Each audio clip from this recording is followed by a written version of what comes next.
All right, today we are going to get started with our interior design unit. So I'm just going to introduce you to, just some of the basics of interior design and what goes into some of the thought processes. So for the next several slides, I want you just to guess who lives in the house that I'm going to show you a picture of, like a portion of their house. I also want you to pay attention to some of the design elements. Try to figure out what do you like about it, what do you not like about it, because at the end of this, you are going to be designing something, and so I want you to kind of pay attention as we go to some of the different things that I show you. So the first house that we have is owned by Justin Bieber. The second house is owned by Katy Perry. The third house by Drew Barrymore. The fourth house, Drake. The fifth house, Pharrell Williams. The sixth house, Channing Tatum. The seventh house, Selena Gomez. House 8, Reese Witherspoon. House 9, Kanye West. House 10, Alex Rodriguez or A-Rod. House 10, I think, Oprah Winfrey. 11, Jennifer Lawrence. 12, this is actually a picture of one of the rooms in the White House. I believe it's called the Red Room. I'm sure you can guess why. The next house, Dwayne "The Rock" Johnson. This one, Rihanna. This one is Matt Damon. This one, Ellen DeGeneres. This one is Chris Evans. This one, Elon Musk. This one is Leonardo DiCaprio. This one is Justin Timberlake. This one is Will Smith. This one, Christina Aguilera. This one is Tom Brady. This one is Taylor Swift. This one is Bill Gates. Okay, so I want you just to kind of think about, why do we care about interior design? So why does it matter what our space looks like? And so in class, we're going to have kind of a big discussion on what do we look for, how do we feel when we're in certain spaces, what do the furniture choices and the paint color and all of those things, like how do they make us feel when we're in the space? So a good interior designer can make sure that a space looks and functions a lot better. So we really need to make sure that it's not just something that looks pretty, but it's also something that you can live in and you can enjoy.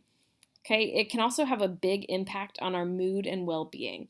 So I don't know about you, but especially for me, different spaces give me different feelings, and so sometimes if it's too like cold and modern and clean lined and like I like the look of that, but it just kind of makes me feel anxious because there's too many angles and there's not enough curves and soft edges to make it feel comfortable. So it just kind of feels like stiff and just not really something that I would want to live in all the time. So they can have a huge impact on our mood, on our well-being, and just kind of how we feel and how we interact with the space. So interior design can have a huge difference in how we feel about and how we feel in an environment. And that can all be used, like all of the parts of interior design can also be used to reflect status, ambition, and taste. So you could see a lot of, the status, ambition, and taste in the celebrity homes that we just looked at. So what I want you to think about is, what does your home and your style kind of reflect about you? So maybe not necessarily your house, because you probably don't have a ton of input on that, but how does your bedroom reflect, you and who you are as a person? So just something to think about. So now I want you to think about where we choose to live and how it can determine how much living space we are able to afford. So if we look at this map of the United States, we really can see that, depending on where you live, you are going to fall somewhere on this scale, okay? Because this is the map of the United States. And so that's going to determine what the cost of living is going to be in those places. So like what the average cost of your housing is going to be in these places. So you can see that Indiana is pretty pale. We are not the lightest color, but we're pretty darn close. So we're in the $150,000 to $200,000 range, which I think is pretty accurate. So now we're going to look at a few different places and how much they cost, so that you can kind of see that depending on where you are in the United States, your money can go a lot further in terms of space and amenities than they can in other places. So in Chicago, $525,000. So all of these are going to be right around $500,000, which I know is probably over most of our budgets. It's definitely over my budget, but we can see what we can get for the money. So in Chicago, $525,000 will get you a 3-bedroom, 2.5 bath, like duplex home. So that means that two families live there, or two households live there. So it's recently renovated. It's in the East Village. It has 3 outdoor decks for entertaining, extra storage, garage parking. It's within walking distance to restaurants and bars, shopping, and it has easy access to Blue Line transit. So that would be a pretty desirable kind of duplex or kind of living situation for, I think, a lot of people.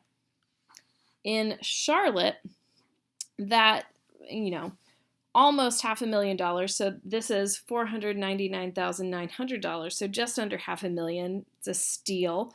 That will get you 4 bedrooms, 2 baths. That will get you 3,231 square feet on about 3/4 of an acre. It is going to be a brick home in the popular Lansdowne neighborhood, located on a large cul-de-sac. It has an updated kitchen with a large breakfast room and French doors leading to a deck. Okay, this one is going to be Los Angeles. It is a bank-owned foreclosure, but it does offer views of the city, a rooftop pool, valet parking. It's going to be located north of Santa Monica Boulevard and south of West Sunset Boulevard. It's a 2-bedroom, 2-bath condo. It's about 1,161 square feet. It was built in 1964, and the cost is going to be $529,900. In Phoenix, you are going to get a 6-bedroom, 5.5 bath home. It's 4,528 square feet on 0.31 acres. That's like the lot size. It is going to run you the same amount as the Chicago duplex. This is going to give you $525,000. This property is nestled in the exclusive Anthem County Club with mountain and city views. It is in a guarded golf course community, so very nice. It has a guest Castilla, so a guest house with separate entrance and a 3-car garage, a kitchen with granite countertops, a library with built-in bookcases, and a backyard bar and heated pool and spa. And that is going to complete that listing. So you get a lot of house for the money in Phoenix. In San Diego, you will get a 2-bedroom, 2.5-bath townhouse. It's going to be about 1,256 square feet, built in 2004. This is going to be kind of on the higher end of the price range at $559,000. This townhouse is going to be located in Gaslamp City Square in downtown San Diego. It faces the courtyard with a pool view and has a secured parking. Downtown San Diego also has been hurt by market conditions and increased inventory and rapid new construction over the past 8 years. So it just means that there's a lot of housing available. In Tampa, for $550,000, you will get a home built in 2005. That home is going to be 4 bedrooms, 3.5 baths, 3,845 square feet, and it's going to be on just under a quarter of an acre as the lot size. This house is located in suburban Wesley Chapel and has been on the market for 2 months. It has a screened pool, heated spa, and a bonus room. It's part of a gated subdivision and has a 3-car garage. So there are plenty of foreclosures and short sales happening in the Tampa area, and buyers can get a good value for the money. So, that's a pretty good deal. A 4-bedroom, 3.5-bath home. It's a pretty big home, and it has a screened pool and a heated spa. It's a pretty good deal. And then we have New York. So in New York, a $569,000 price tag will get you 545 square feet studio apartment, which means that everything is in the same room. So the only thing that kind of has its own room is going to be the bathroom, but your kitchen, your living room, and your dining room and like bedroom space are all going to be the same room. So this large alcove studio is steps away from Central Park, and it features a new kitchen and bath, big closets, and a whole wall of windows overlooking the city. It includes views of Central Park, which is super nice. The 20-story condo building also has an exercise room, indoor playroom, and outdoor playground.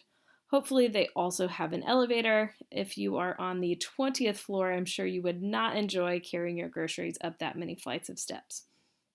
Okay, just to give you kind of a rough estimate of like what that might look like, I want you to watch this video.